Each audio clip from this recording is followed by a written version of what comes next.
Welcome to Starkville, Mississippi, where the SEC Network is proud to present the rubber match of this series between number 1 Tennessee and number 14 Mississippi State. You saw the long line trying to get inside here to get a seat.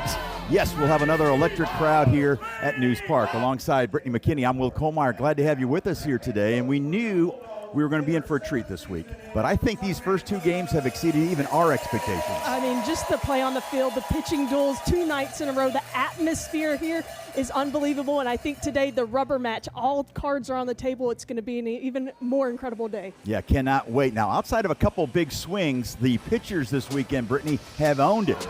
We knew we were going to get 2 of the best staffs in the nation, and they really have showed off. I've just been impressed with how they miss barrels. They've been efficient. They've thrown strikes, only 2 free passes in 2 games, and they've kept hitters off balance with the change of speeds, change-ups, off-speed rises. I mean, we've really seen it all from both these pitching staffs. And there were 2 key swings, though, yesterday that got to these hitters. And on Friday, it came off the bat of Mackenzie Butt in the top of the 9th inning. She takes a 0-0 ball game, turns it a 3-0 ball game, and that was the difference to Tennessee taking game 1. And in game 2 last night, the hero was Taylor Troutman in the bottom of the 7th inning. A solo shot to walk it off for Mississippi State to even up the series. Just 2 big swings and 2 big days was the difference, and we have a tight series coming into this rubber match. Yeah, we've had some incredible late-inning drama these first 2 games. Here's the lineup that Karen Weekly has turned in. You see Ella Dodge yesterday continued her reach base streak to now 36 straight games. Sophia Knight, their outstanding leadoff hitter, one of the nation's top hitters, will be leading off. And that's the lineup that Layla Amon will face as the transfer from Middle Tennessee gets the start. Boy, she was terrific. Her last outing, she threw a no-hitter. Coming off a no-hitter, how about having 3 arms? Tennessee seeing a different arm every day, Friday, Saturday, and then going to Layla Amon today on Sunday. Those numbers, incredible. An ERA, you talk about sparkling, 0.62. And this is her 12th appearance of the season. First pitch tonight. And away we go. It's a ground ball to the right side, and 1 pitch, 1 out for Layla Amon. And that's kind of what we expect to see from Layla Amon. She's going to go down with a drop ball and split the zone and get a lot of weak ground balls, miss hits, feeding her defense. You mentioned the staff, both these staffs. Obviously, Tennessee came in.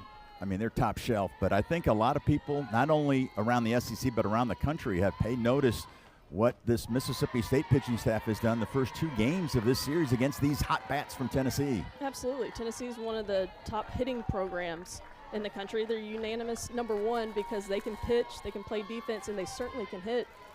But Mississippi State has done a good job keeping them off balance. You see a change up there. We've seen a lot of change of speeds, and for a hitter, that's what's the most frustrating thing. It's because hitting is all about being on time. You could have a horrendous swing, but if you're on time, you can make things happen, and that's the job of a pitcher, is to keep things uneasy for hitters. I think we have some confusion here if that was a foul ball or not. Our home umpire, by the way, is J.C. Bartley. It's his turn today to get behind the plate. David Irwin is at first, and Maris Addison over at third. They're saying this was not a foul ball. And now we have a 3-0 count. That's a strike. 3-1.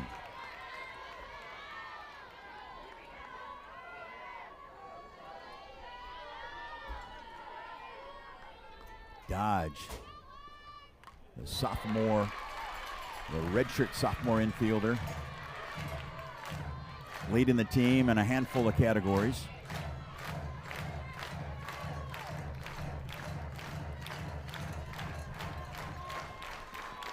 Two for 6 so far in this series.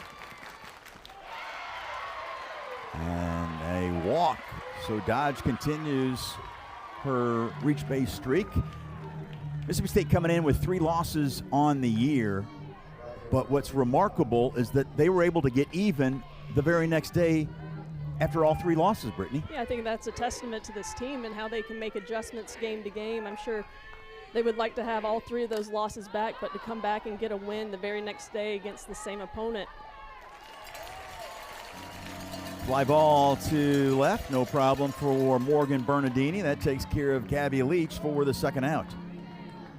Past 2 days we have had perfect weather, Will, no wind, but today very different. That fly ball, you could see Bernardini kind of dancing under it, keeping her feet moving. Anything in the air, we've got to keep our eyes on.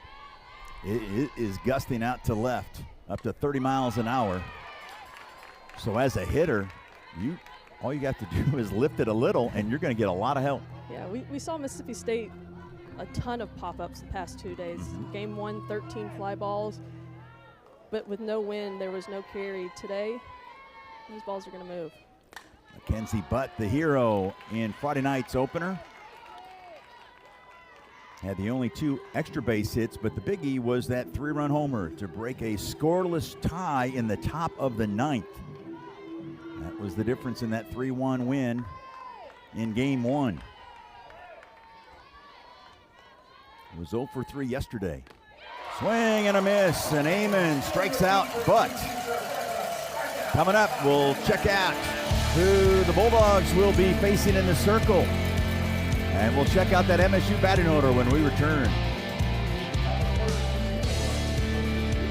Prize, we're highlighting Taylor Troutman. The Bulldogs have scored just 2 runs in 2 games, and they both come on solo blasts by Taylor Troutman, including the game winner, the walk-off yesterday against Tennessee.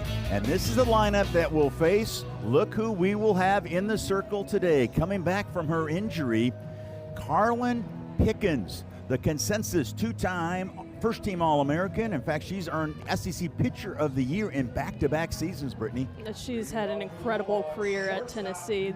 This being her senior season, she is at the top of her game. She's the hardest-throwing pitcher in the world, broke the record last year, and she's coming off after missing 5 games.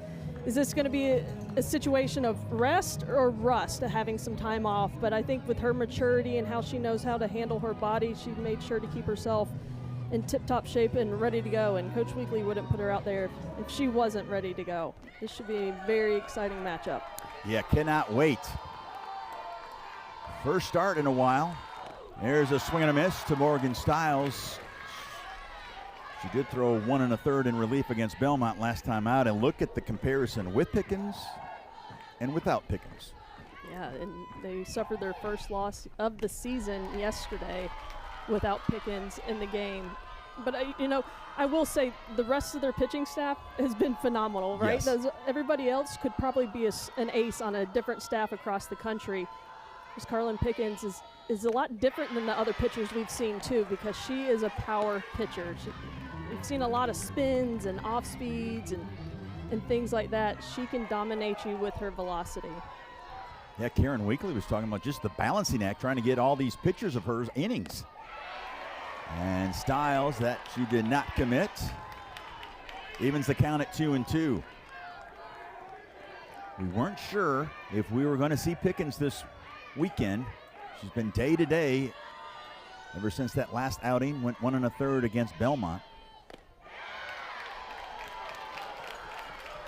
Are you Mississippi State right now and you see the lineup card and you know you're going to face Carlin Pickens? What about that thought process? You got to be excited. Mm-hmm. You got to be excited. You want to have the opportunity to win the series. You want to go against the best. And she shows just how good she is. No rush there against Morgan Stiles. A strikeout for Pickens to start her day. I mentioned that she throws the hardest of anybody in our game. She's going to be low to mid 70s all game long. Attack down in the zone with that drop-in fastball. Then when she gets ahead, she has a great rise ball. And how about a pitcher whose changeup is 63 to 64 miles per hour, where that's, a lot of pitchers are just sitting there with their hard stuff. 2024-2025 SEC Pitcher of the Year.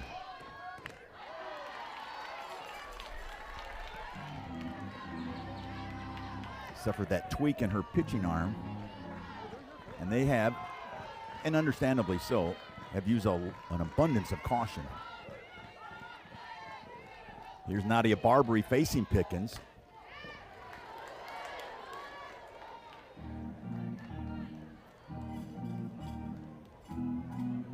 One something that Karen Weekly was telling us about Pickens is that she's just unusually mature. She doesn't get caught up with all the drama. In fact, this is the first time that she's never been hurt before. Right. And she mentions she attributes that to not just her taking care of her body, but she was a great multi-sport athlete in high school. Played basketball, volleyball. Coach Weekly said she could have played in college in any of those sports, but we are so lucky she chose softball because what a joy it is to watch her throw. Barbary rolls one to the left side, long throw, and in time to get Barbary. Nice job there by Bella Fall, and there's 2 outs here in the bottom of the first.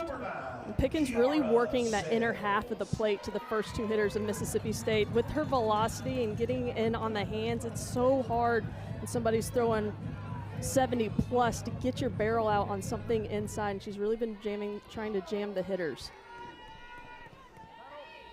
Here's Kiara Sells. Hit second yesterday, back to the 3-hole here today. One of the 7 seniors on this year's squad.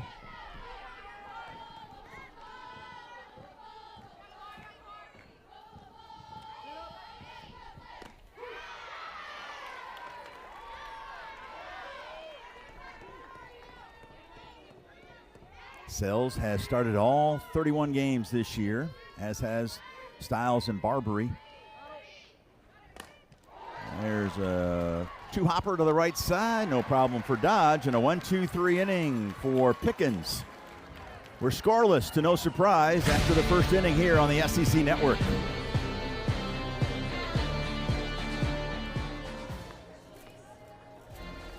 Hitter in school history and the first of her career earlier this week on Tuesday against Southeast Missouri. She was terrific, Brittany. Yeah, she really was. She hammered the zone, went right at hitters, was constantly ahead, and that's just a recipe for success. She was just one defensive error away from a perfect game, also didn't walk anybody. Coming into this game after throwing a no-hitter, you've got to be confident. Yeah, she's among the top 5 nationally in ERA, WHIP, strikeouts per 7 innings, and walks per 7 innings. Pretty smooth transition from life at MTSU to now here in the SEC at Mississippi State.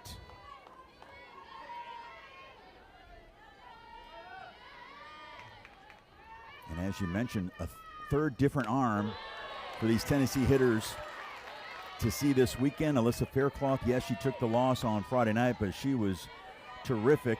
And then, of course, Peja Gould making her first start in the SEC like Faircloth. Struck out 10 yesterday, including striking out the side in the 7th. Mississippi State has not allowed an earned run coming into this game. It's just really impressive. And Amon here in a pitcher's count. Against Emma Clark, who had 2 hits in the opener. Did she commit? No, she did not. Yeah, you mentioned no earned runs. Mississippi State's defense has been one of the keys to their success this year, and they had some great moments on Friday night, but one error kind of opened the door for Tennessee on Friday night. Nice start here to inning number 2 for Amon, her second strikeout. I think that changeup is going to be very important, and Amon here establishing it early in a 2-2 count. Great movement, great location on that pitch. Get that in the hitters' heads early. Because these are hitters that have had so much success this season, and we're halfway through, just now getting into conference play, but the success they've had and then kind of really been shut down the past 2 days, that frustration could build from both sides.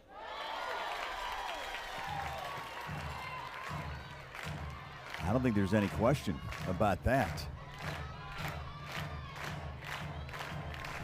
Amon struck out Butt to end the first. She struck out Clark to start the second, and she strikes out Alana Leach on a called third strike.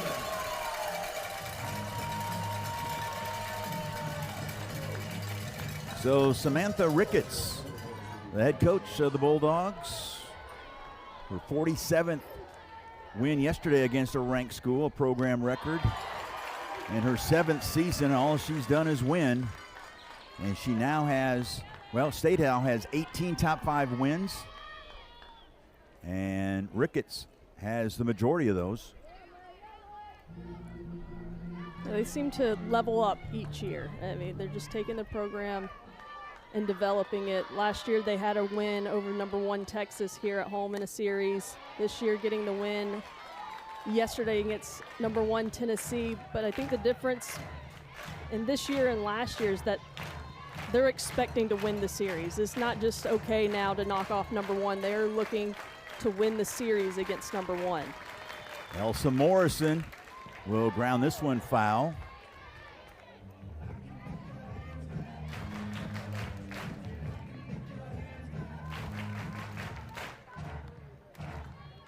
Ricketts has led the Bulldogs to 6 of those top 5 wins. Looking for another one here today. Upstairs, Morrison did commit. And Layla Amon is dealing, folks. She strikes out the side. She's got 4 Ks on the day. 3 different strikeouts, 3 different pitches, the changeup, the drop ball, and the third one with the rise. Layla Amon is dealing.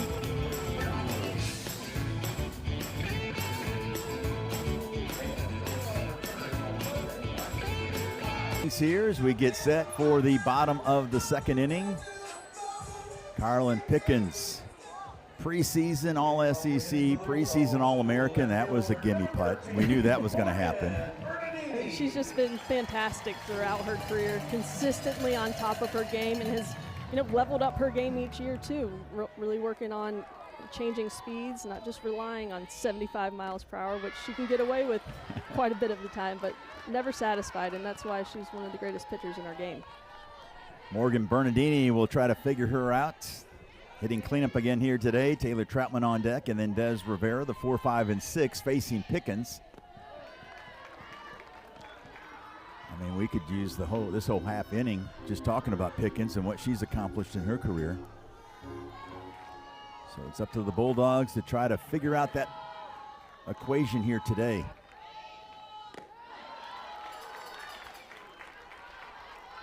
I mean, Pickens has only given up 5 runs, 4 earned in almost 50 innings this year.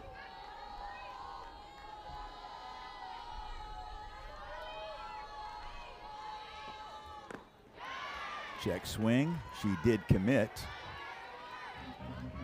And Bernardini now has to guard the dish. She has started all but 1 game this year, the senior.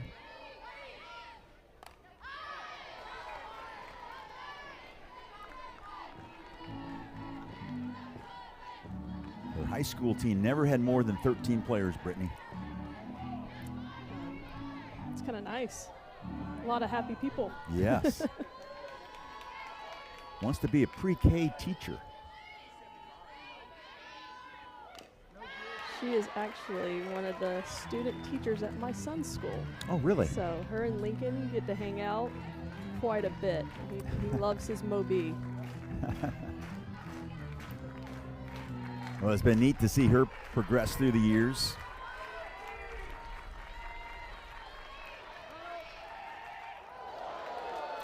Little Bull Durham there. Yeah, I was just going to say, making sure these hitters don't exactly, you want them a little loosey up there. I don't know if you're comfortable anyway when 75's coming at you, But hey, here we go. Wake up. Maybe it was for the fans behind home plate. I'm sure somebody flinched. Oh, no doubt. There's a swing and a miss. And the 2nd strikeout of the day for Pickens. Taylor Troutman coming to the plate, and we so remember her last plate appearance. Bottom of the 7th, 0-0 ball game. Taylor Troutman had struck out her first 2 at-bats, and she said, you can fool me once, you can fool me twice, but you're not going to get me a 3rd time, and that swing was a difference in the ball game. That strikeout by Pickens, her 700th of her career. Incredible. Just moments ago against Bernardini. Yeah. I mean, her resume is lengthy. Troutman In case you missed it yesterday, you can check it on the ESPN app and also secsports.com. Enjoyed talking with her. Little post-game interview. She was like, oh no. Fell behind 0-2. And after striking out her first 2 times up. Yeah, I think she's doing a nice job here, too. Her teammates ahead of her have been chasing pitches out of the zone. She's showing really good patience against Pickens, not chasing. You start chasing off of a pitcher as good as Carlin Pickens, you're just playing into their hand. 3-0 the count. Troutman taking. Called strike.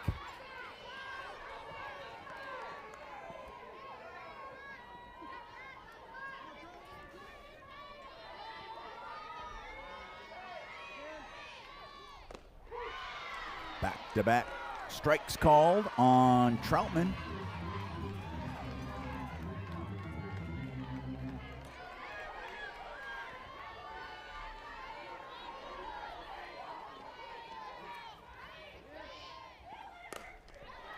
Chopper to the right side. Ella Dodge takes care of Troutman for the second out. Karen Weekly again. And obviously, look at all the wins. In her 25th season as the Tennessee head coach, her 5th flying solo. And she told us this week she knew her team was not going to go undefeated this year. And she was not happy with her team yesterday. And her response was that we didn't deserve to win. Yeah, she was honest. She's 56 games in a season. You're not going to end it undefeated without a loss. But she said, when we do lose, I'll be happy as long as we're competing. And she didn't feel like her team competed very well yesterday. And their motto this year is dominate. And she wants to dominate. Not necessarily the opponent, but dominate their preparation, dominate every at-bat, dominate everything they do. Yeah, she made that placed emphasis that we want to dominate, and not just on the field. Like you said, some of the other parts. Of course, last year she used that throwing punches and punch to kill motto. There's a pop-up. Morrison will take care of her catcher counterpart, Des Rivera. So both pitchers off to terrific starts here on a Sunday afternoon here in Starkville.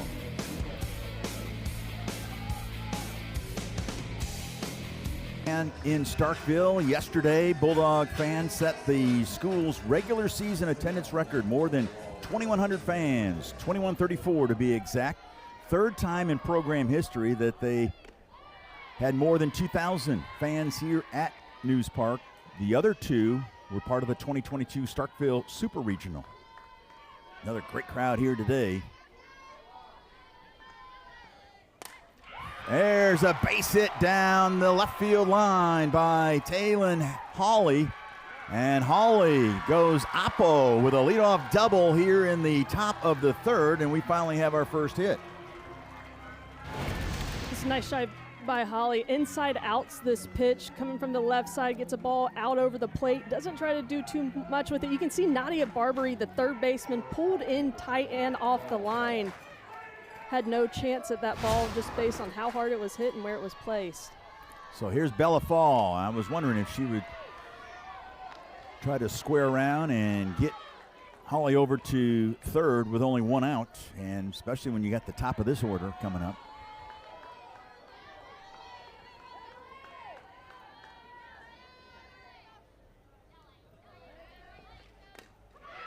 Bunt is foul. You know, yesterday, Brittany, the first hit for either team did not come until the 6th inning, so we're a little ahead of pace here today. We are, but you know, it's Sunday, it's game 3. Anything can happen.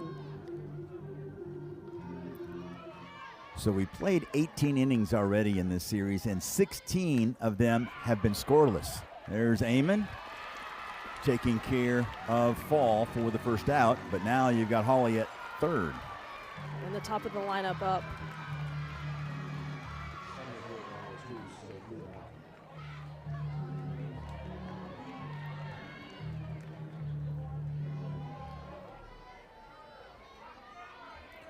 Here's Sophia Knight, the transfer from Boise State. Came into this weekend leading the SEC in hitting with a .519 batting average. She grounded out to second to start the game. She's now 2 for 8 in the series. And there's Amon making a great play. And a one-hopper to Abby Grace Richardson. How about that Gold Glove effort over at first by Richardson? Incredible play by Richardson at first base. A lot going on for Amon in the circle, trying to check the runner. A lot of speed with Holly at third base. Make sure she doesn't go back. And then a lot of speed coming down the line. Incredibly rushed. Pressure is caused by all that speed, but picked up by our first baseman, Richardson, to get the second out. And that was a hard hit ball. Yeah, it was smashed. And like you said, Knight gets down the line in a hurry. Remarkable play there by Abby Grace Richardson, who is the epitome of a utility player. She can play just about anywhere on the field. Former JUCO All-American, led Colin Community College in Weston, Mississippi to a national title. Wow, some close pitches to Ella Dodge, who walked her first time up. Yeah, I like that reaction right there by Layla Amon in the circle. You know, puts her hands out. We're all good. We're all good here. But those pitches are close. And I think she was getting more of that side of the plate earlier in this game, but she's going to make the adjustment. A mature pitcher, I like the body language and her response. And if Mississippi State's able to get out of this would be good momentum for them. Oh, a wild pitch. Rivera's throw to Amon is not in time and went in and out of her glove. I don't think that they would have been able to get her anyway. And Holly scores on a wild pitch. And Tennessee has the early advantage. And this one just gets away from Amon, trying to go up in the zone. He's gotten a couple swing and misses on that one. That one just too high. Rivera behind the plate, not able to handle it.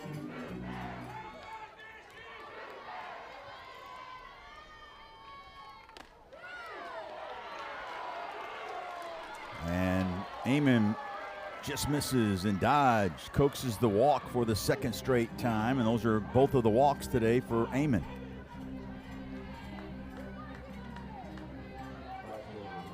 She tried to go back to that inside pitch. Real close. That's 3 times. You see it here, curve on the inside part of the, I guess to the umpire, not part of the plate. But he was consistent in that at bat and was not giving that pitch. That's J.C. Bartley. We've had this crew obviously all weekend.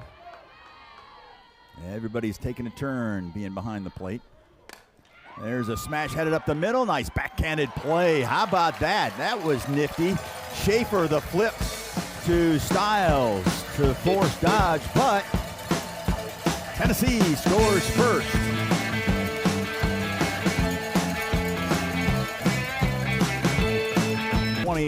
Tussle tomorrow night on Mic'd Up Monday between Texas A&M and LSU. You see the numbers for both those teams coming in. Obviously A&M a little bit more pop at the plate than LSU, almost twice as many home runs.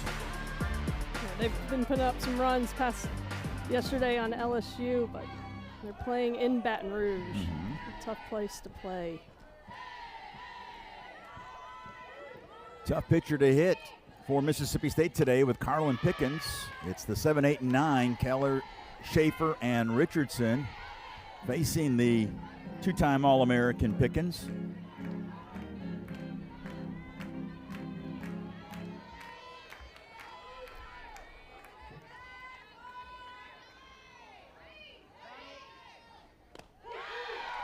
Strike 3 called.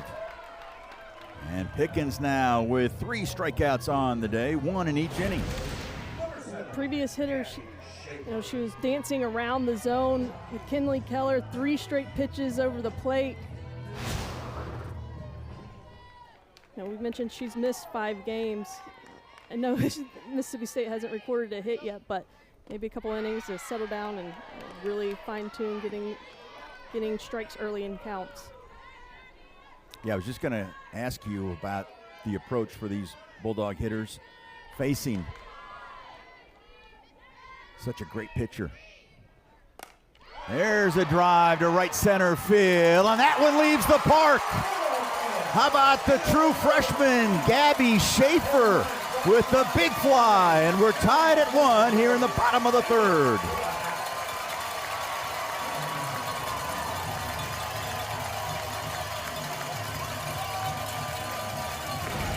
You were asking me about the approach for the Bulldog hitters. I think this is what Sam Ricketts wants them to do. I mean, this is just a great piece of hitting. She's on time, she's on plane, and this was a low line drive the whole way out. I did not think it was going to clear the fence, but it certainly carried out, and what a moment for a freshman. After Tennessee scores in the top of the inning, when we haven't had any run production until late in games, answers immediately back with a solo shot. It's all about response and how you respond. Samantha Ricketts has really liked the resilience of this year's team, and they just showed it there. But doesn't Schaefer know she's a true freshman? She was playing high school softball last year when Pickens was getting her second All-American honor. Is she supposed to do that against Pickens? No, you're not. But the game doesn't know. The game doesn't care, right? Right, absolutely. Here's Abby Grace Richardson, the number 9 hitter. Schaefer's blast has definitely woke up this huge crowd. You're certainly letting the umpire know. Yeah, I was that just going to say. They're here now. Yes. They also have greeted J.C. Bartley behind the plate. Richardson check swing. The appeal down to first. David Irwin says yes.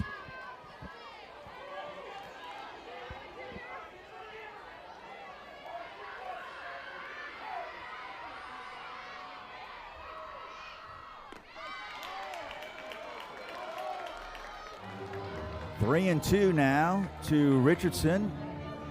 She's played in 30 of the 31 games. This is her 28th start of the season. Playing and starting in a handful of positions. There's ball 4.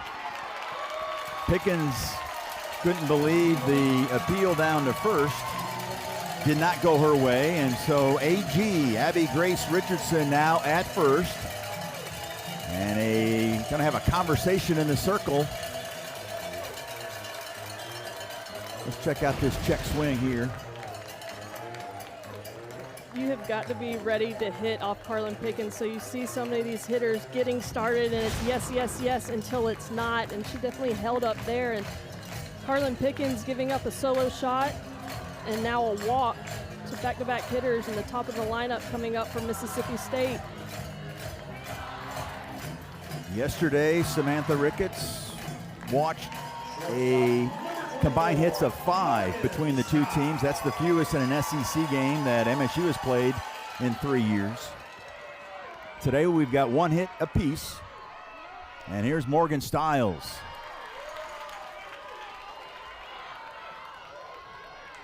Stiles 1 for 3 yesterday after going 0 for 4 in the opener. She struck out swinging to start the bottom of the first against Pickens. There goes the runner. The throw down is not in time.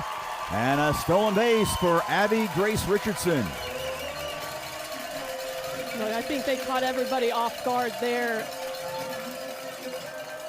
What a heads-up play. Abby Grace Richardson gets off on the pitch, and having to double pump was the difference there, but a lot of speed. Her 5th stolen base. I'm not sure what Morrison saw behind the plate to kind of make her double pump there. It seemed like the coverage was there by Dodge. We just caught off guard. Yeah, I think Coach was asking her about that as well. And now looks like Coach Weekly might challenge if Richardson left early. She was pointing down toward the bag. Yeah, I think you're right on it. I couldn't imagine anything else. And Samantha Ricketts is like, what's up? Get some confirmation here.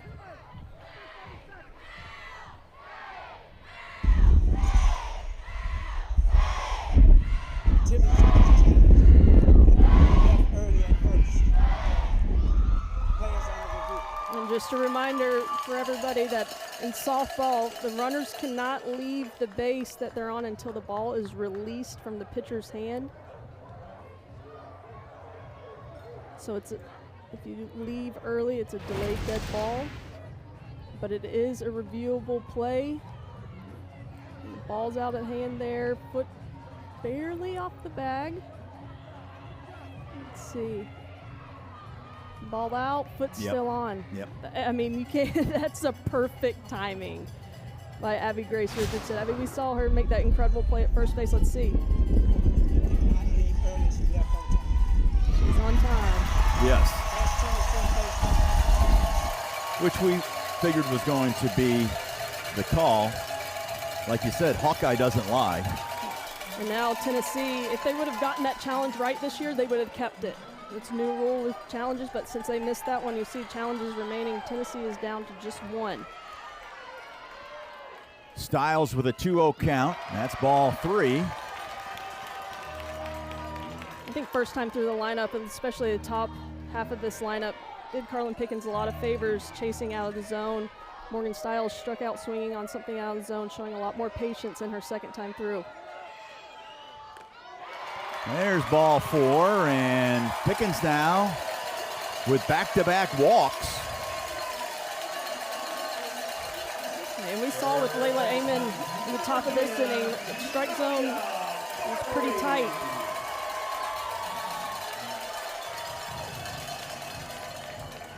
Barbary stepping into the batter's box. She has a hit in 8 consecutive games and has reached safely in 11 straight.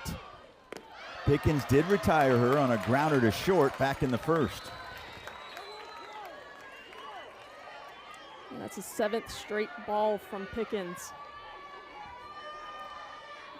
Most of them down below the zone. Barbary fouls it straight back. Pickens 6-0 this year. She went 25-11 last year with a 1.17 earned run average. Over 300 strikeouts last season by Pickens.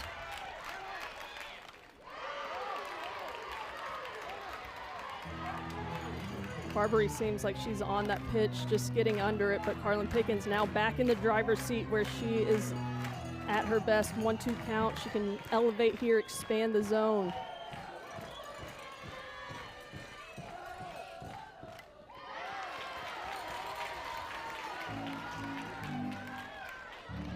She's fouling them straight back.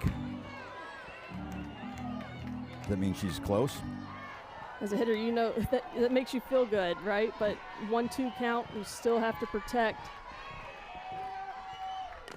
Chopped. Going to be a tough play. And Bella Fall. Boy, that was anything but easy, but she made it look easy. Both runners, though, scoot up a base. Richardson now at third. Styles is at second with 2 outs. Yeah, she made that look routine. That ball stayed in the air. Took a long time to get to her. Had to deal with Richardson running across from her. No hesitation. Smooth at shortstop.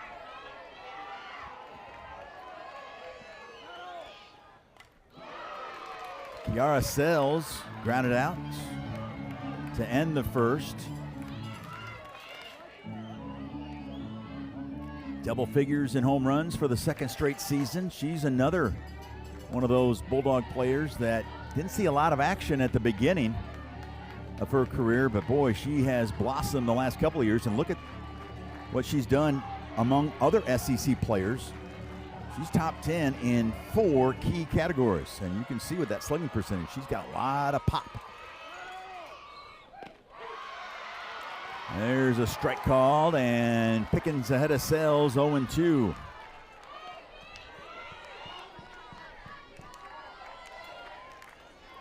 Bulldogs with a golden opportunity with 2 in scoring position here to take the lead, and Sells lifts one to center, drifting back at the edge of the track, and Sophia Knight takes care of Sells and the Bulldogs.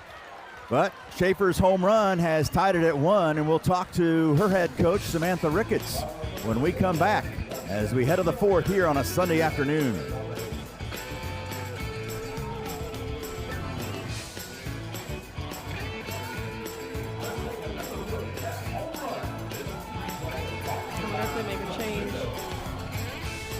Lovich, kind enough to join us. And, Coach, another great atmosphere here today, and Gabby Schaefer sure put the Bulldogs on there, standing up and applauding that solo blast. Yeah, I mean, big swing by Gabby, and she's just such a competitor. She just wants to come out and compete every day. And I just love the answer back after they scored. Having her pitchers back, you know, Layla gave us a great quality start there. And just knowing that every Sunday in the SEC is going to be a dogfight, and I love the response from us right there. Coach, you mentioned Layla. You started 3 different arms in this series. Going to Peja here, what went into this decision? I mean, just knowing that the depth we have in our bullpen and just how tough Sundays can be in this conference, we want to make sure that we throw everything we have at them. And, you know, probably going to see Alyssa at some point too, but just trying to mix and match as best we can, go with the matchups. And after a quality start from Layla, looking for some innings from Peja here next. Appreciate your time, Coach. Thank you. All the best. Hail State. And so we do have the pitching change. Peja Gould, who made her first start in the SEC yesterday and was beyond sensational. Yeah, she came out and she can spin the ball. One of the best pitchers with movement in the country. In her first year in the SEC, we were wondering how she would come out in her first start in the SEC play, and she was lights out.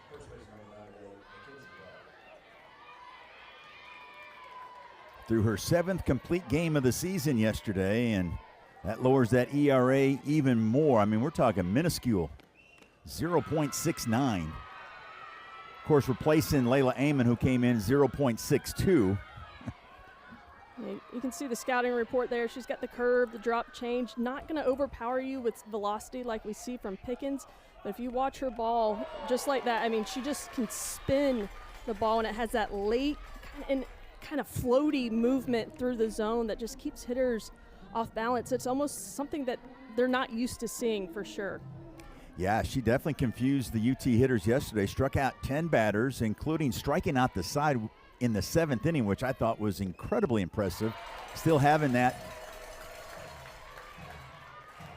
level of expertise in the circle, even in the last inning. And, of course, that laid the foundation to Troutman's heroics in the bottom half of the 7th.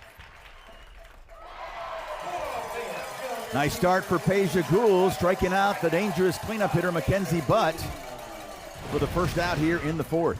Gould seemed to have Mackenzie Butt's number yesterday, 0 for 3 with 3 strikeouts this time. Gets her to chase again on that curveball off the plate. Now facing Emma Clark. Gould, since the start of 2025, has struck out 5 or more batters in 35 appearances. And there's a drive to deep left. This has got a chance, and it is gone up into the trees. And so Emma Clark, with the gusty wind blowing out, and a nice response by the top-ranked Lady Vols. Clark went after the first pitch she saw from Peja Gould. Saw her 3 times yesterday. This pitch, trying to get a curveball on the outer half, and she just missed over the plate and up in the zone. And that ball got up in the air when the wind is blowing hard out to left center right now, and that just cleared almost the trees out there. How about the response back and forth for each team? I mean, it's like a heavyweight bout. I mean, punch, counter punch, right? Yeah, and Peja doesn't miss spots a lot, but that was a miss. It was a clear miss, and against great hitters, they're going to take advantage of it, and Emma Clark did exactly that. You've got to take advantage of mistakes when you're going against elite arms. Absolutely. Clark's 5th home run of the year. She's now driven in 19. Here's Alana Leach, the twin sister of Gabby. Struck out looking against Amon. I'm not sure what to do play-by-play in a game this weekend with actually we're getting some runs. Remember, on Friday night it was zeros until the top of the 9th, and yesterday we didn't have a run until the bottom of the 7th for when Troutman's walk-off home run. And that's why rubber matches are so much fun. Mm-hmm. You know, this is their 2nd time getting a look off of Peja Gould. You know, they went back to the hotel last night and watched a ton of film, worked on their game plans.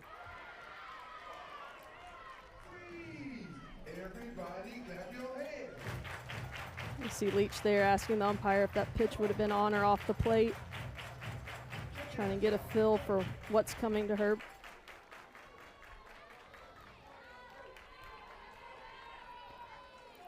That stopped a scoreless inning streak of 12 2/3 innings for Gould. There's a soft fly ball out to right, and Leach is retired by Sells for the second out. I'll tell you, well, with the way the wind's blowing right now, anything in the air, you kind of hold your breath and don't know what's going to happen. That one to right field, I think you're not going to get much help from the wind to right field, but it can certainly shift quickly, but it's going to be blowing hard all game. Which makes it, maybe a little more chaotic for these pitchers. Of course, we've got a couple top shelf pitchers with Pickens and now Gould out there in the circle. Yeah, you definitely want to keep the ball down. Especially with all the power in the bats and these hitters today. A miss hit goes out of the park, and now you add 30-mile-per-hour wind gust behind it. Jam shot could find its way out. Yeah, you could muscle one out of here today. There's that wind, and now it's kind of blowing out toward right center.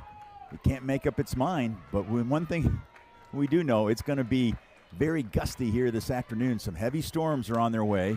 There's a fly ball to left center field, and a nice long running catch by Morgan Bernardini, and that will take care of the Lady Vols. But Emma Clark's home run has given Karen Weekly and company the lead. We'll talk with the head coach of the Lady Vols when we come back.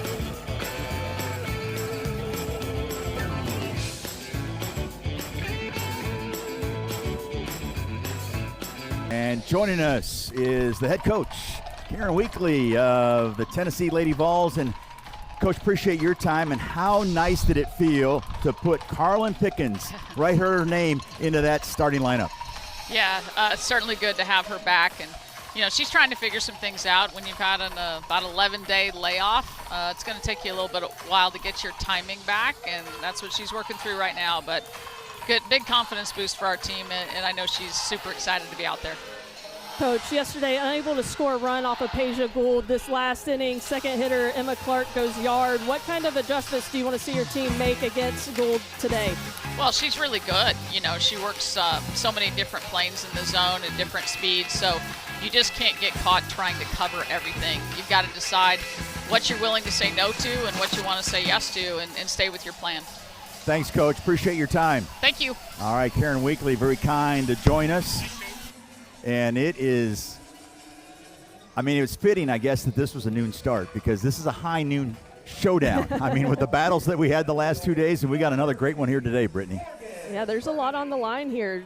To win an SEC series, it's really hard to win games to begin with. It is hard to win, but to win an SEC series is even that much harder. 3 games in a row, constantly making adjustments. So each team with the equal opportunity to get a big dub here. Second straight inning that Pickens will start with a lead of a run. Bernardini, Troutman, and Rivera, the 4, 5, and 6 hitters facing Pickens. And Bernardini quickly down 0-2. Will Colmeyer alongside Brittany McKinney. Been a pleasure working alongside you the first 2 games of this series, and then to come back with this rubber match today. Been a lot of fun this weekend in the booth. Couldn't have asked for better games either. And we're not used to seeing low-scoring games in this day and age. It's been refreshing and really fun to watch good softball. Record-breaking crowds. The atmospheres have been unreal. There's an in-between hop, and it absolutely handcuffed Emma Clark. Yeah, I think her timing was just off on this ball, thinking that wasn't going to hang in the air as long as it was, and she was going to be able to get it on the short hop, kind of overruns it and gets it before it touches the ground. And I think that's why it kicked off the heel of her glove. But not many mistakes at all by Tennessee in their defense this game, or the series, excuse me. Just one error coming in. And Mississippi State looking to even the score back up and have their response, getting their leadoff runner on. It's a big piece to trying to do that. Yeah, just the second error of the series for Tennessee. Mississippi State had one on Friday night that led to 3 unearned runs there, and that was the difference in the top of the 9th.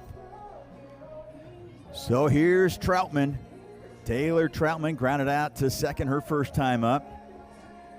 Finally, somebody other than Troutman has an RBI this weekend. And that was Gabby Schaefer's solo blast last inning. There's a grounder to second. Dodge to fall. The relay to Butt. And Tennessee turns a 4-6-3 double play. And that's how you pick up a teammate. You can see the excitement there from Clark at third base. Makes the error, then a ground ball to your second baseman, Ella Dodge, turns it over to Fall and throws it over to Bud at first base. They're fired up. They know how big that is. Yeah, that's huge. That changes the complexion completely here in the inning. Now Des Rivera coming to the plate. 2 outs, nobody on.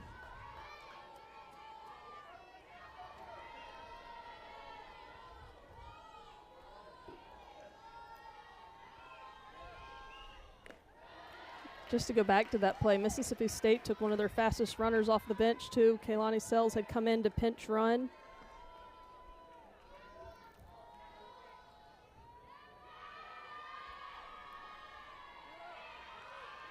Yeah, that was some tremendous defense there. Very crisp on the 4-6-3 double play. Rivera has started all 3 games at catcher. 0 for 3 Friday night, 0 for 2 yesterday. She did, though, throw out a runner trying to steal in the 6th inning.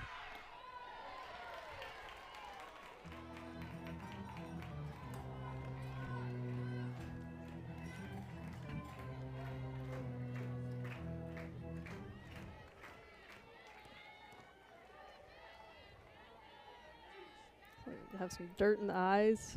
Probably see more of that with the wind. I know we keep talking about it, but just want to make sure the people at home know that it is really blowing right now out to dead center.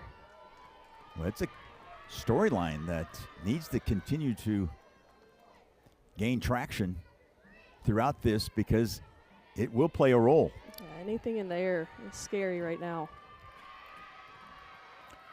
Rivera has 3 home runs on the year. 4 doubles, so 7 extra base hits. Her slugging percentage over 500. After 2 scoreless innings, Tennessee scored a run in the top of the 3rd. Bulldogs countered with Schaefer's home run in the bottom of the 3rd, and then Tennessee took the 2-1 lead in the top half of the frame, and there's a grounder to second. Dodge takes care of Rivera.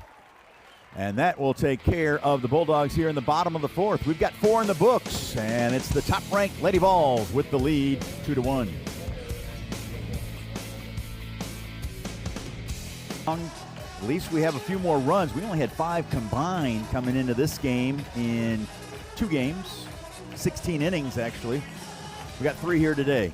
Yeah, 3rd game of the series, you kind of expect the hitters to start to catch up as they make adjustments, watch film, but it's still a 2-1 ball game in the 5th inning. It's just still seeing elite pitching happening in the circle. It's been a very frustrating weekend for the hitters, but they keep grinding. Yeah, Bulldogs with just 6 hits this weekend. Tennessee now with 10. The 10th was on that Emma Clark solo home run in the top of the 4th. That has given the Lady Vols this 2-1 lead on Peja Gould and the Bulldogs. Here's Hawley, who led off the 3rd with a double. And after a sacrifice bunt, ended up scoring on a wild pitch, the first run of the game. In case you're just joining us, Layla Amon went the first 3. Peja Gould came in to start the 4th inning. And Pickens has gone the whole way for Tennessee.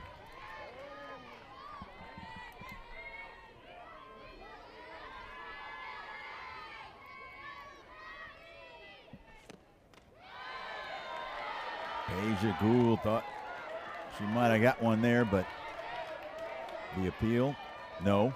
So it's 3-1 the count.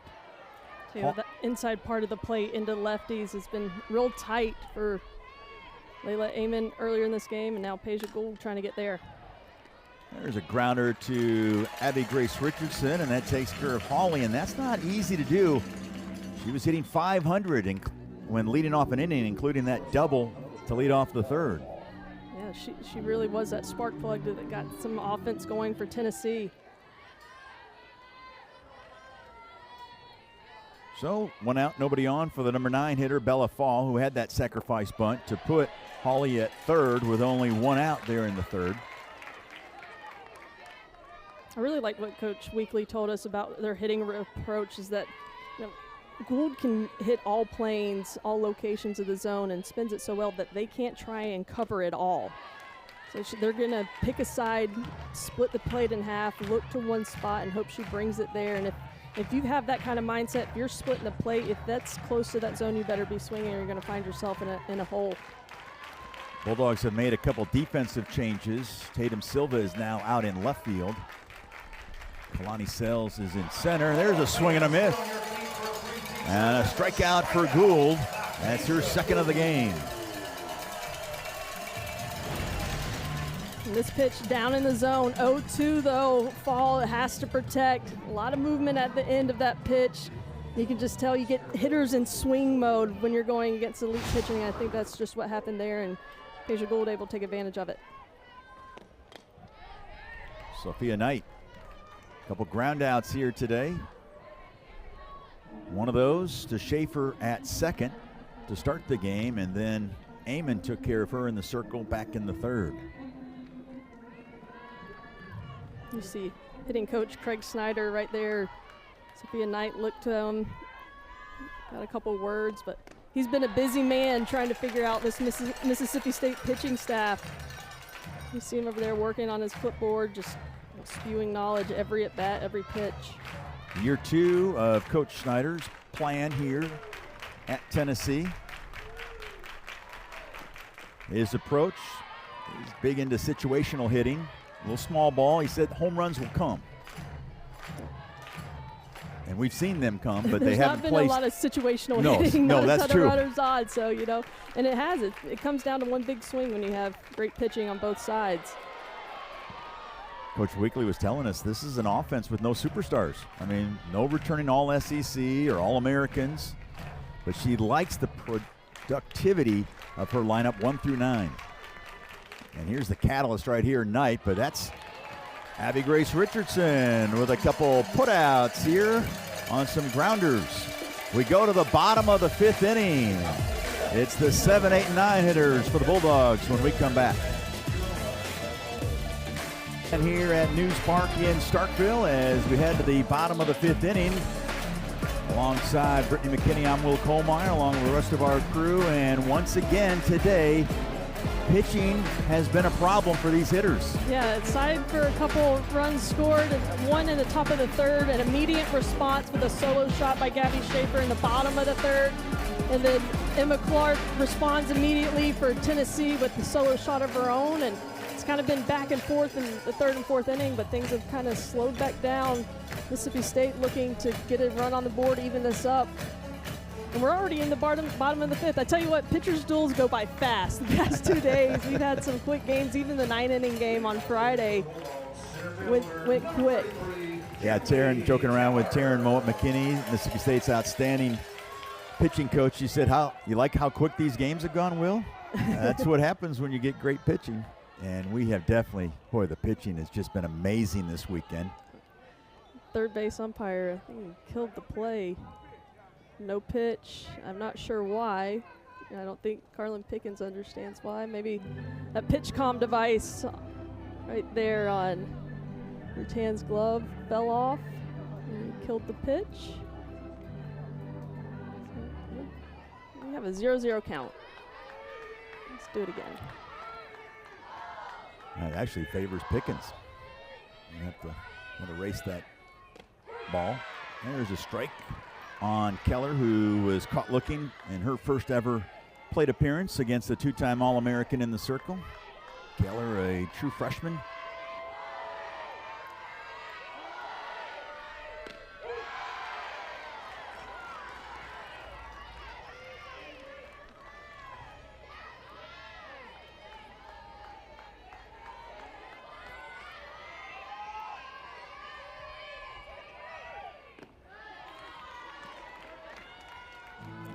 Keller, you saw her batting average on the year, 378, but when she leads off an inning, she's hitting 444. Mississippi State got their leadoff on last inning, couldn't do anything with it. Yeah, they benefited from an error, but Taylor Troutman bounced into that 4-6-3 double play to erase any threat, and then Rivera grounded out to end the inning for Samantha Ricketts and her offense.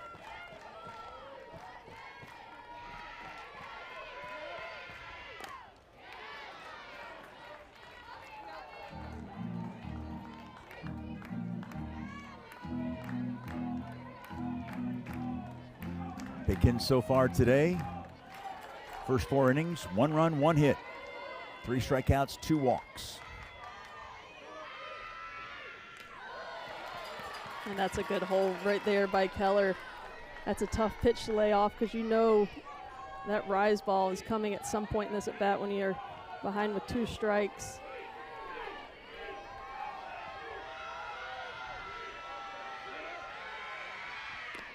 Check swing, and Keller strikes out for the 2nd straight time. And that'll bring up Gabby Schaefer. I just said that Pickens has only given up 1 hit today. It was by Gabby Schaefer. Kaboom. And it was just a quiet, simple swing, too. You hear a lot of times, let the pitcher supply the power. Pickens has a lot of that with her velocity. And she just kept it simple and threw her barrel to the ball. Low line drive got out of here.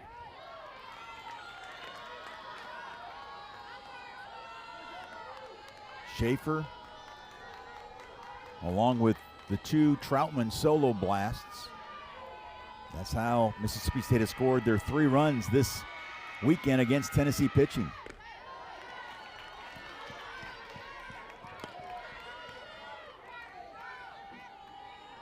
That home run by Schaefer, her 4th of the season.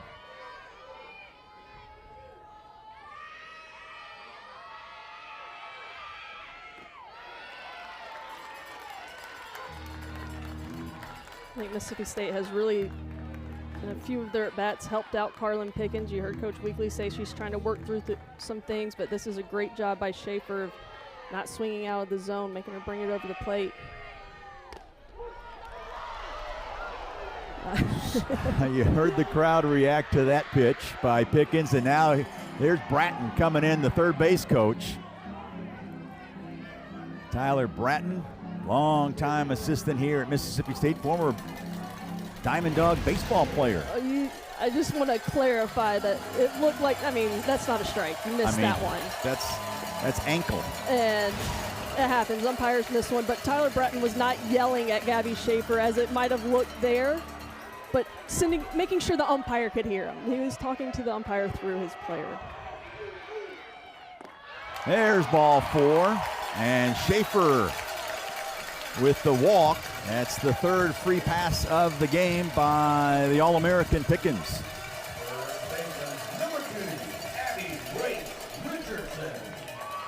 And so here's Abby Grace Richardson, who walked her first time up, stole a base, and was ended up stranding at 3rd. That was in the 3rd when the Bulldogs tied it on Schaefer's home run, and they had 2 in scoring position. And there goes the runner, Schaefer, and she slides in safely. Another stolen base for Gabby Schaefer. That's her 5th of the, check that, that's her 6th of the year in 7 tries. 2nd stolen base of the game, and you can see here Fall holds on the tag on, saying the Schaefer came off the bag. Umpire right there on top of it, but Fall looks pretty convinced, and now she has convinced Coach Weekly to come out and have a conversation. Remember, she challenged something earlier in the game, lost that challenge, so she has 1 left. When we get to the 6th inning, umpires can initiate a challenge themselves, but prior to that, it has to be initiated by the coach. And it looks like they are potentially going to challenge that Schaefer's hand came off the bag, because this is a big moment. 1-run ball game, bottom of the 5th inning. We'll get a look at it too. I mean, she's safe by a mile, but going in so hard. It's safe at 2nd. It's under review, being challenged by Tennessee. I mean, that's close. I mean, she went in so hard that she went through the bag. But great job by Fall to keep the tag on. Yeah, smart. High softball IQ by doing just that. And in my opinion, from that angle, I didn't see any light between. I mean, it was just by a fingernail, I think. But we'll see what the people in Birmingham will let us know. Yeah, over there in the SEC offices. All right, Hawkeye will tell us a true story here. Boy, look how Hawkeye. See her hand on the bag, still on the bag, still on the bag. Hey. I don't know if you can see because of the cleat. The shoe might block. Well, maybe there. I mean, it's just so close. I mean, this is with a lot of these reviews. I mean, if it's kind of lean towards what's going on, what happened on the field. But I could see where Fall thought, you know, she was off the bag too. But I'm gonna give you my guess. I think it stands. Well, you're perfect on the weekend, so I'm going to back you up, partner. I don't think it's going to be confirmed, but I think it stands.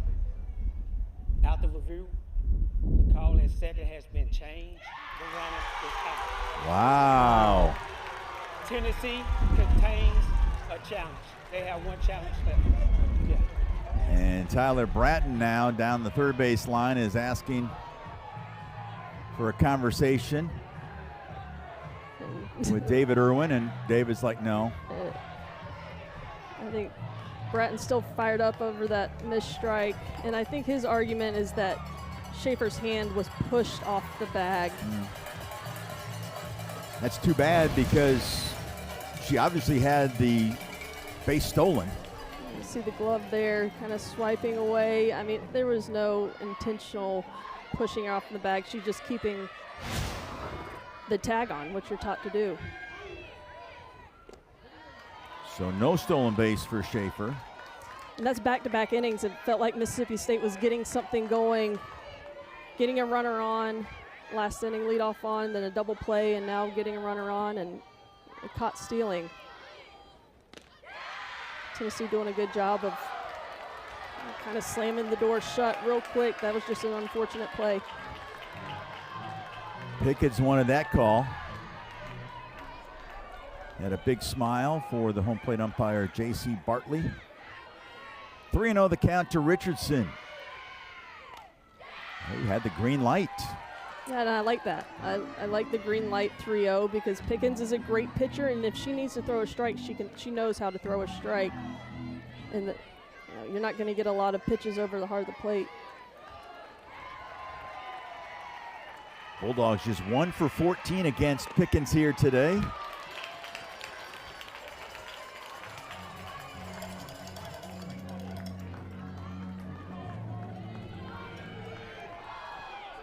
Our count was off. Now we're full count. Okay. Full count.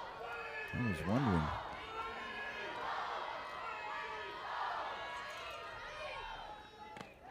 There's ball 4. So back-to-back walks by Pickens.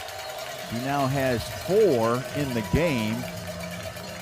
And yes, I was just getting ready to ask you, Brittany, if we will have a conversation in the circle, and sure enough. Yeah, I think we have a little action in the bullpen. Yep. This is Pickens' first game back after missing 11 days and 5 games in between there. And with it being, an injury to her pitching shoulder, you see Margeco there. She started game 1 and was outstanding. You don't know if there's a pitch count on Pickens, but when you see pitchers come back, you really look at control as the #1 indicator of how they're doing. And Harlan Pickens doesn't walk a lot of people, and back-to-back free passes here and a couple scattered through the game. Just checking in with her, seeing how she's feeling. Well, we talked about it earlier. Pickens, the hardest thrown when it comes to pitcher in the world, and it happened last May in the first inning against Nebraska. Pickens threw the fastest recorded pitch in softball history, 79.4 miles per hour, almost 80 miles an hour. That's getting to the batter's box. I mean, you're blinking and it's already past you. The previous record for the fastest pitch in history, also held by Pickens, a little over 78 miles an hour. earlier last year on March 24th against Arkansas. So, yes, she can bring it. And she says her speed's her superpower. It Yes. certainly is. Stiles walked her last time up. Struck out swinging back in the first. 1 for 8 in the series with that walk.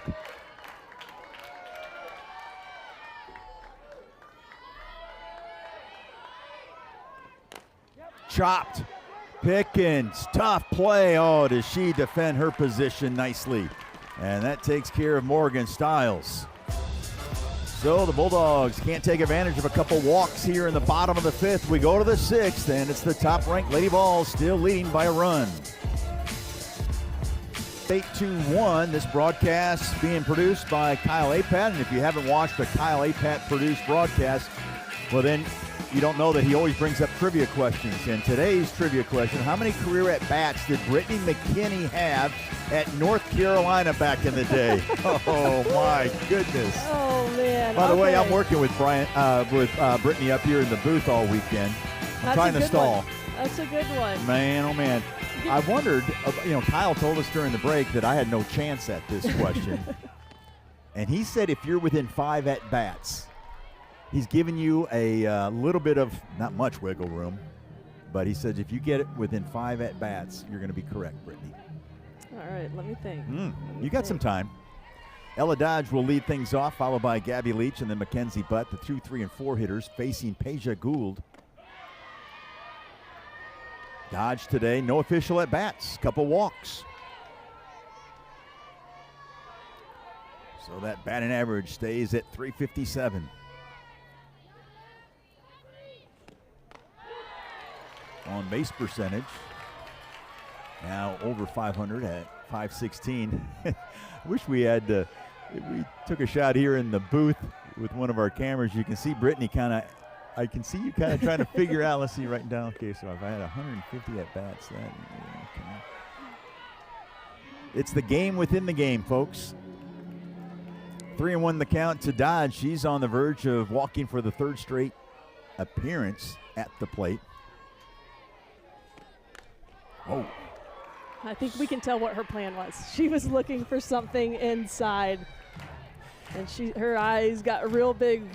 Coach Weekly was talking about these hitters picking a side of the plate, picking a spot, and she saw that one coming in, and she was just so excited to get it way out in front. yeah, she smoked that one, and her teammates are glad there's a netting protection there in front of the dugout, and there's a walk for the 3rd straight time to Ella Dodge. We're going to give you a little extra time. We're going to wait till after the 1st out, Brittany. I so, appreciate it. Yeah, I'm trying my best. I always got extra time in school, too. Did you really? Because you were such a good athlete? No, just playing. We've seen, Sounded good. but I will say that State has been aggressive when they've got a runner on first, and that's a lot of speed with Ella Dodge on first base. See how aggressive they want to be with a 1-run lead and no outs here. Yeah, she's got 8 steals on the year, been caught 3 times, so about 73% her stolen base percentage. She has already scored 28 runs this year. Here's Gabby Leach.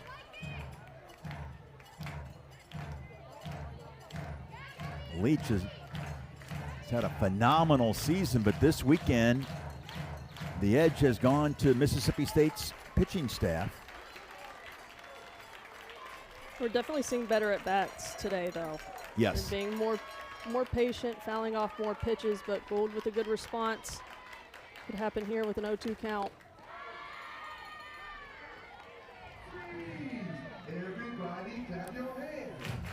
So Brittany Leach is behind the count, 2 strikes, and you're 1 strike away from having to come up with an answer too, by the way. All right. I'm not trying to put any Thank pressure on thank you.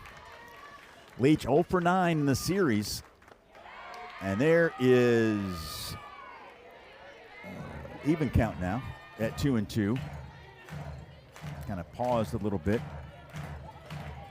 with the strike zone that we've had. Here's the 2-2. Swing and a miss. And a strikeout for Peja Gould. She now has 3. on the day. Okay, Brittany, how many career at-bats did you have when you were a star at North Carolina? Now, this is a tough one because I feel like I got walked and hit a lot, so not plate appearances. And I hope I'm not just so far off that this is hilarious. I'm going 562. 562. So we'll see how close you were as Mackenzie Butt swings and misses. Wow. I'll take it. That's 516 career at-bats. That was... Our producer said he'd let me have within 5. I'm just Yes. glad I'm within the same 100s. Yes. Got the first number right. Yeah, I mean, a lot of people would have thought it'd been okay if you weren't even in the same hemisphere. I mean, that's a while back, been a few years, a few moons ago, and especially like you said, you reached base a lot of times with walks and getting hit by a pitch. Here's Mackenzie Butt. She reached base twice in Friday night's game. In fact, she had only two extra base hits. So far today, a couple strikeouts, swinging. One against Amon to end the first, and then Peja Gould struck her out, her first batter that she faced today in the fourth. But bounces that one foul.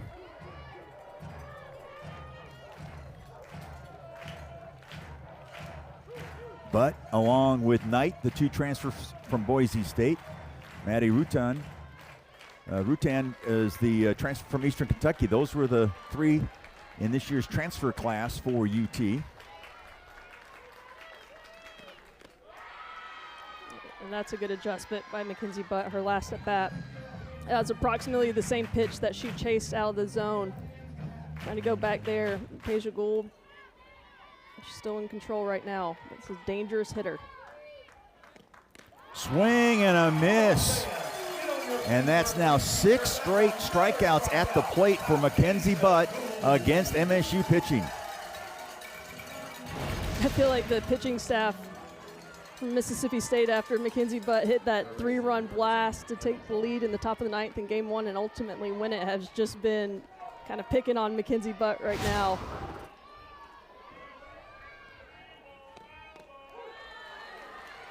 So back-to-back Ks in this inning for Peja Gould after the leadoff walk to Dodge. And here's Emma Clark.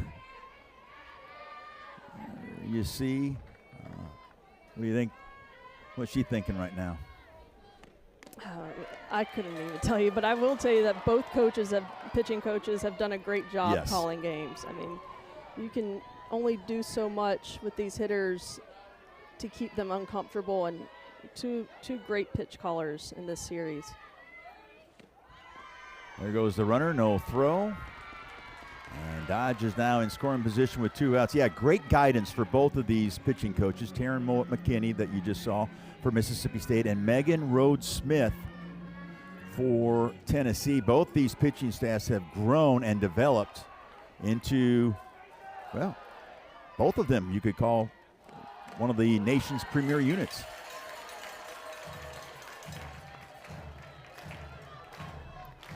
Clark had the solo blast to make it 2-1 back in the fourth.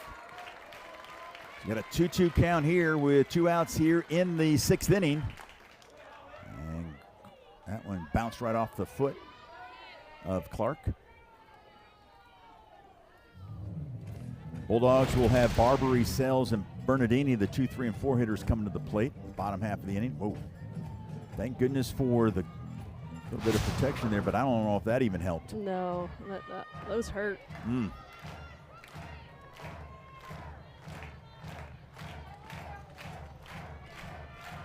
That'll rattle that ankle. 2-2 the count to Clark. Dodge is in scoring position. Oh, and just getting a piece of it. I guess you did get a piece of it. Let's see the umpire put his hands up. Both teams today are 0 for 5 with 2 outs.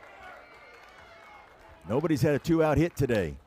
And there, a smoked off the bat of Emma Clark, but snagged by Kalani Sells, and that'll take care of the Lady Vols here in the top of the 6th. Mississippi State coming to the plate. They're trailing the #1 ranked team in the country 2-1.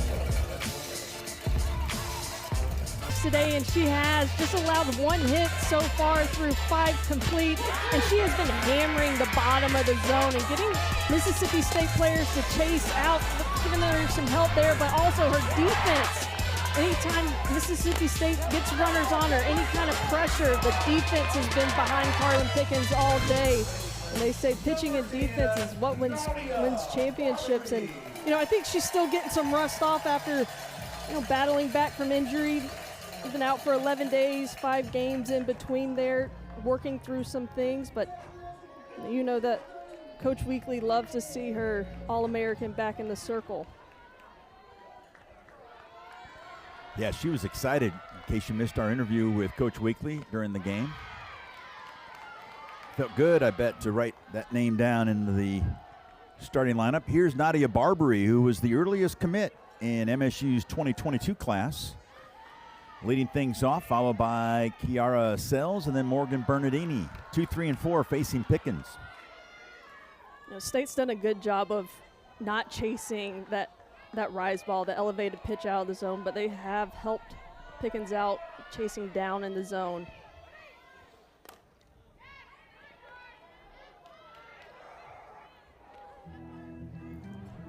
Today, once again, very few runs and very few hits. We have 3 runs combined on 3 hits. I mean, this pitching is just, I mean, extraordinary. Definitely does not, I mean, how about just dynamic or dominant? I mean, and especially if you look at the kind of the state that our game is in now. I mean, Oklahoma hit 100 home runs in 25 games. I mean, just the long ball, and it's all been about offense. It's been so refreshing to see these 2 teams battle out 1-0 games. Now we've got a 2-1 game. And it really, any mistake that you make can be the difference in a game. And that's fun. Pressure's on every pitch. Here's a big pitch here to Barbary, and she stays alive. Yeah, and to take that point a step further, that, I mean, social media-wise this weekend, these national softball, college softball accounts are just, they are paying notice to both of these stats in both of the games. It's been must-watch. I mean, it's unanimous #1. Tennessee suffering the first loss yesterday, but looking to respond and rebound here. Slow roller to the right side. Ella Dodge with a little underhand toss. And that takes care of Barbary for the first out here in the bottom of the 6th. Barbary now with 3 ground outs on the day. You know, you talked about Tennessee going down yesterday. Alabama also lost yesterday to Arkansas. So Grand Canyon is the only undefeated team left in the country. Here's Sells, a ground out and a fly out so far today. Wind still blowing, and it is really gusting out to left field right now. If Sells can just lift one, I know that's easier said than done against Pickens, especially with the fact that she keeps it so low. She is staying down in the zone today.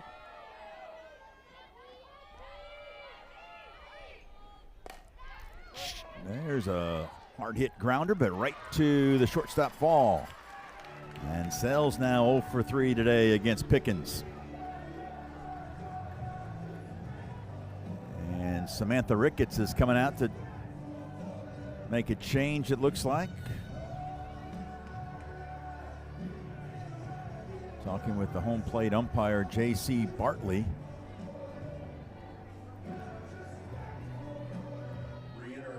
Oh, okay. Just re-entering Bernardini with Kalani Sells ran for her.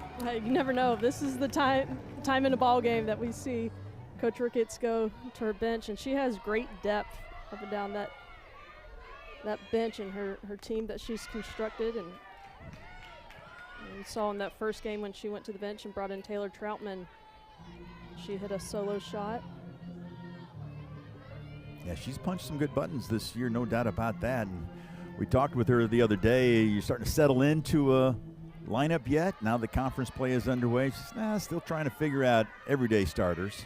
But that's a good thing with the skill she said that they have. There's a drive, but leaves the park, but foul.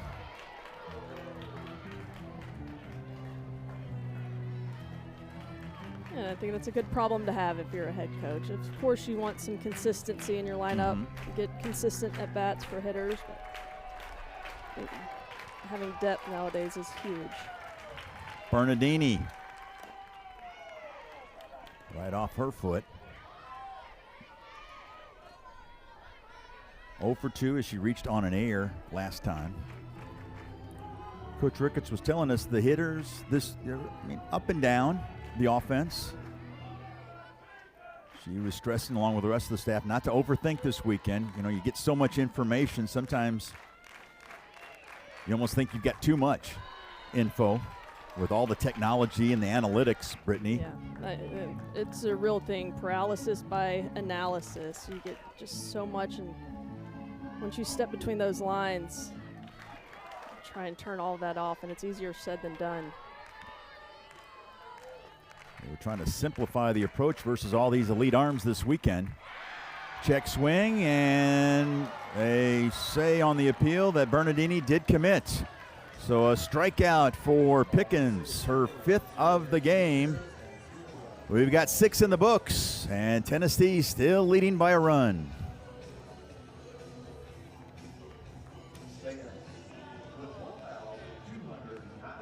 Park for this top 15 face-off. In fact, just between innings, it was announced a new record for a 3-game series. More than 4,800 have come through the gates to watch this series, and that breaks a record here at Mississippi State. And if you haven't seen the lines, if you missed the beginning of our broadcast the last couple days, you can check out. I know I posted them on my social media accounts, but the lines for it was 90+ minutes before the first pitch, and there were hundreds and hundreds of folks waiting in line to get in. Yeah, it's been a great atmosphere here this weekend, and you know, this Mississippi State program is up and to the right. I mean, they keep getting better every year, and Starkville loves to support their teams, and they've come out strong. And of course, you see a lot of orange this weekend. They do travel well. They do travel well, especially when you're the unanimous #1 pick in the country, which they've been the last 4 weeks. Top of the 7th, and Tennessee looking for some insurance. Alana Leach leading things off. It's the 6, 7, and 8 hitters, Leach, Morrison, and Hawley, facing Peja Gould, who came in to start the 4th after Layla Amon started and pitched the first 3, and there is a walk to Leach to start the 7th. Yeah, it's back-to-back innings for Peja Gould with the leadoff walk. Last inning, she was able to settle down and get out of it. But you know Tennessee is going to play for one more run. Wouldn't be surprised with small ball, trying to get a runner in scoring position for some insurance. There's a ball called.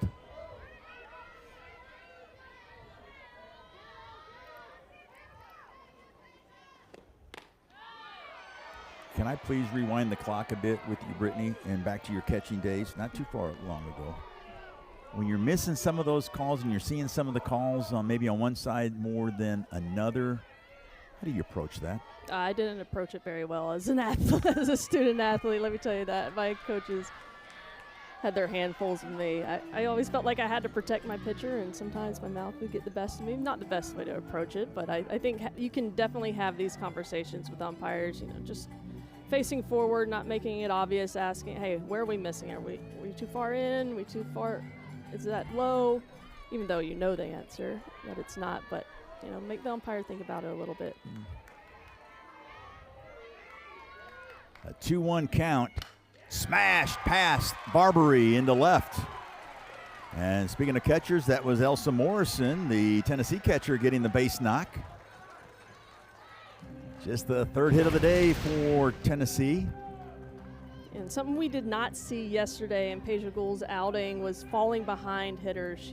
She was always working ahead in pitchers' counts, and that's when she was able to get hitters to chase. Today, these hitters are being much more patient, understanding that there is a strike zone, a smaller or tight strike zone I guess you would say today. And then they're making Paige Gould bring the ball over the plate, and when she does that, you saw right there with Elsa Morrison, puts a barrel on it through the 5-6 hole. Karen Weekly going to the bench. Maddie Rutan pinch hitting for Taylin Hawley. And by the way, that base hit by Morrison, the first of the day for both teams with a runner on base. Tennessee now 1 for 8. Mississippi State 0 for 4. And here comes Taryn Mowat McKinney to come out and talk to Paige Gould, who last year pitched for Columbia in the 2025 Pan American Championships. And now Samantha Ricketts is going to come out and talk to the infield. And there is Alyssa Faircloth warming up in the bullpen. She was outstanding on Friday night.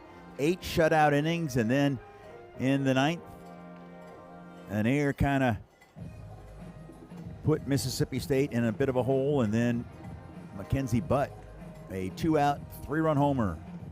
All those runs were unearned, but Faircloth took the loss to go 7-2 on the year. Yeah, her changeup really had these Tennessee hitters confused or frustrated. But, you know, this time out to go talk to Paige Gould, seeing the control issues after the walk, and then the first pitch ball, not competitive pitches either. It's the last couple. That one got past Rivera as Rutan was willing to give up her at bat to bunt, but the pitch was high and a wild pitch for Gould. And then when you're catching a pitcher with a ton of spin and then that bat's right in front of your eyes, not easy task for a catcher to do. But now we've got runners second and third, a 1-run ball game. Going to put a pinch runner at second base. The infield is going to be brought in, and they're going to be looking to cut down the runner at the plate. Second and third, less than 2 outs. Ball on the ground is almost an automatic go, and it looks like we're going to probably have a pitching change here too as well. Schuler is coming in to pinch run out there for Morrison. And here comes Alyssa Faircloth coming in to replace Paige Gould. We're going to step aside. We'll give you some numbers for Faircloth when we come back. Tennessee threatening to stretch out a lead here in the top of the 7th.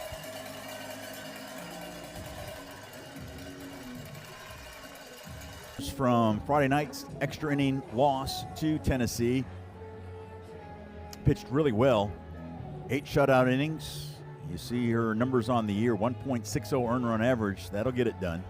Yeah, it's important to go against, when you're going against an elite offense like Tennessee's, be able to change speeds, and she did that really well Friday night.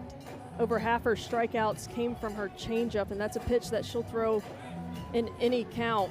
You know, that's in the back of Tennessee's mind right now. You see she's going to be mid-60s, has a great mix, can throw all the pitches, but it's that changeup that's the difference maker. And she's coming into a situation with runners on second and third, no outs, infield pulled in, 1-run ball game. Big time jam for Mississippi State. And Samantha Ricketts has brought the infield in. They're going to try to make a play at the plate. They're going to have to somehow figure out a very difficult equation here in the top of the 7th against the nation's #1 ranked team. And that will complete the at-bat, and Rutan will walk, and the bases are loaded.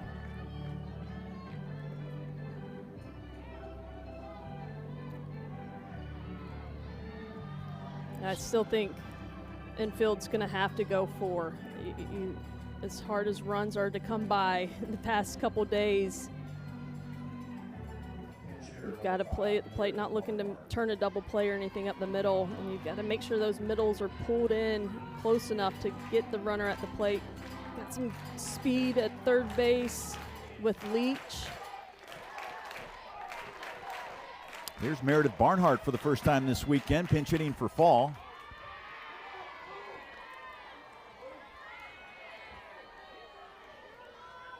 Barnhart this year 0 for 11 at the plate.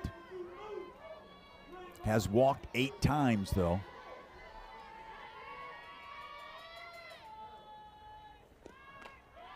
Not very often, Brittany, you see a 0 batting average, but a .421 on base percentage. And hey, I think Tennessee has done a fantastic job of being patient at the plate. They were not over aggressive, especially when they haven't had the success that they're used to this weekend. You know, struggling a little bit against elite pitching, but they did not come out of who they are. They stayed true to the zone, focused on the plan, especially today. They have not chased out of the zone. There's a strike called. In case you missed our broadcast Friday night, we talked about Alyssa's leading the nation in whiff rate, 45%, and called strike plus whiff rate with a strike on almost 44% of her pitches. See her change up there. That's a pitch that she throws in any count. 2-2. It's her go-to pitch. Just held on to it a little long here. Big pitch right here. Yeah, the screws are tightening here in the top of the 7th in a 2-1 game. Rubber match between these two powers, and there's a swing and a miss. And Meredith Barnhart is a strikeout victim. Alyssa Faircloth's first of the day. And she worked hard for this one. This pitch, the curveball on the outside part of the plate. Barnhart just underneath it.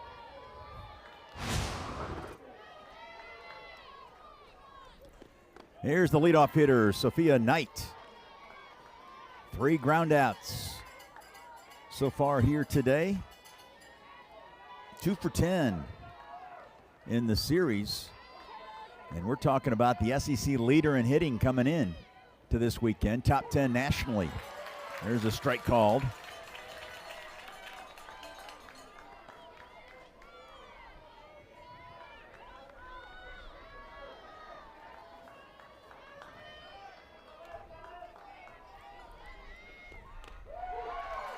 There's strike 2 called.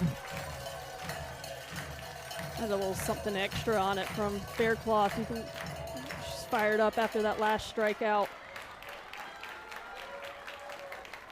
Swing and a miss. And Faircloth strikes out Knight. And there's now 2 outs. Had a little trouble getting her changeup across for a strike, so goes to 3 straight curveballs, that left to right movement. Back-to-back hitters, swing and a miss on the curveball for strike 3. Now 2 outs. Infield's able to back up, have some more time on anything on the ground. But if Mississippi State's able to get out of this, that's some major momentum going into the bottom of the 7th inning. But Tennessee's still with an opportunity here. Strike 2 called.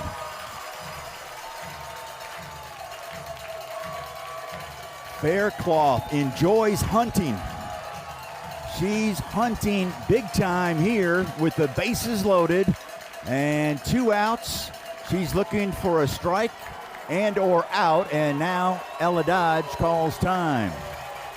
Faircloth, when she got that ball back from Rivera, she was on the rubber. She's ready to go. She's feeling this moment right now. The 0-2.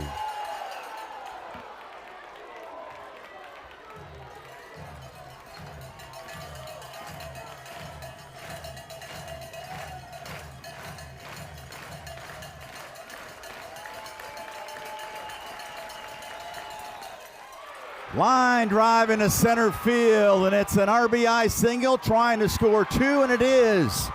How about Ella Dodge? You talk about clutch. A 2-out, 2-strike line drive single to center to plate 2, and Tennessee now leads 4-1.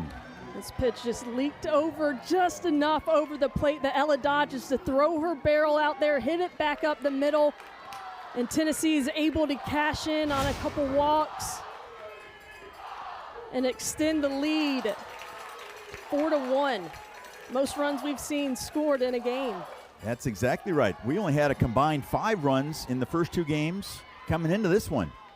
And you can just feel, I mean, the momentum shift. State, you thought Faircloth was about to pull a Houdiniac and get out of that mess.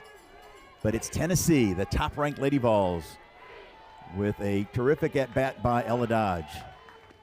And now 4-1 lead, and that one just got past Rivera. The throw down to third is not in time, and so Tennessee's not done yet. They've got 2 in scoring position with 2 outs with Gabby Leach at the plate.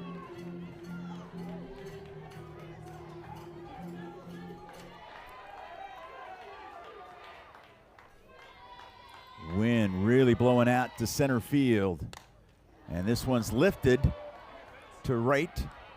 That's actually the center fielder, Tatum Silva, came over and made the catch, and that will take care of the Lady Vols. But the 2-run single by Dodge gives Tennessee some big-time insurance as we head to the bottom of the 7th.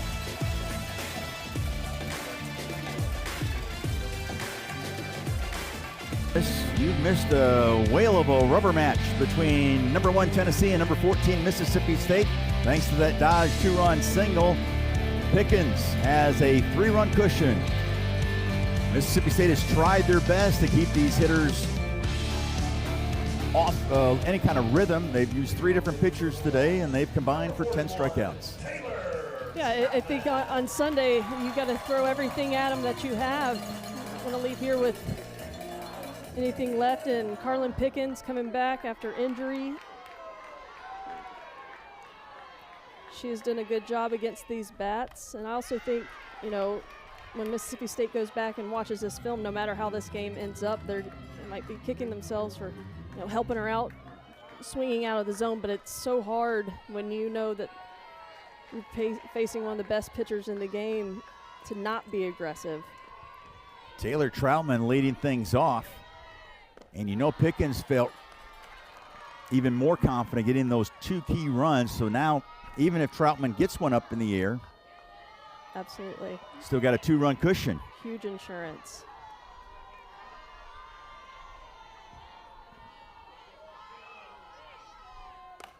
And Troutman, oh, what a play by Ella Dodge. Dodge flashing some leather here in the bottom of the 7th to take care of Taylor Troutman. Ella Dodge is having a great game at second base. We've seen her turn a couple double plays, and then this one, that ball looked like it was getting through, but Dodge with a nice first step, laying out. That first out is so big in the late innings, especially in the 7th. And here's Des Rivera, 0 for 2 today against Pickens. I'll throw you out a number, 3. Tennessee has produced 3 NFCA first-team All-American pitchers over the past 3 seasons. I'm not going to throw a trivia question, not like Kyle at. But, of course, obviously we know Pickens the last 2 years. Remember a couple years ago, Peyton Gottschall? Oh, yeah.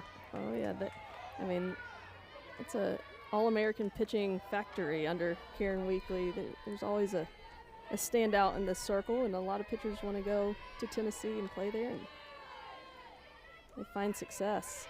Ashley Rogers was an All-American the year before in 2023. This is Rivera. Bounce into fall for the 2nd out, and the Bulldogs are down to their final out. You know, I just think back to how different this series is than the one that Tennessee and Mississippi State played in last year. Last year it was 3 run-rule games. Mississippi State taking that middle game last year, but just completely different vibes from each team. And now we've been in close games, low-scoring games in this one, and now Mississippi State down to their last out.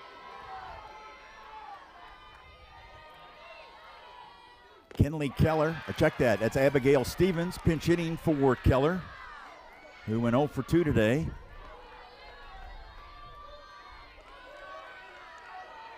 Stevens, 6 for 16 at the plate this year.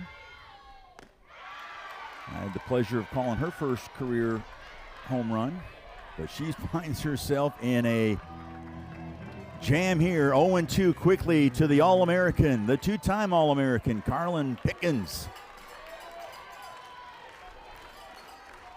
Pickens trying to close the door, and she does just that. A complete game victory for Carlin Pickens in her return to the circle. She was fabulous here today. Welcome back, Carlin Pickens. But I tell you what, she did a great job in the circle, but any time that Mississippi State was starting to threat offensively, the defense really stepped up in a big way. Double play, caught stealing, a great play to start off this inning. They were firing on all cylinders today. Their offense made a couple of adjustments, but what a series we had. And I tell you what, I hope these two teams face in the SEC tournament because they are very evenly matched. It's been a fun weekend, but Tennessee is able to come out on top with the series win. No doubt, yeah. Had a big time sharing the booth with you, Brittany. But for now, we'll wrap up our broadcasts, and what a trio of broadcasts they were. So for Brittany McKinney and our outstanding crew, led by our producer Kyle Apad, our director Adam Kilman, and the rest of our crew, I'm Will Kohlmeyer saying so long from Starkville. Once again, our final score, it's Tennessee taking the series with a 4-1 win today over State. All games airing on the ESPN networks are streaming live and archived on the ESPN app. This has been a presentation of ESPN, the worldwide leader in sports. We thank you for watching and enjoy the rest of your weekend.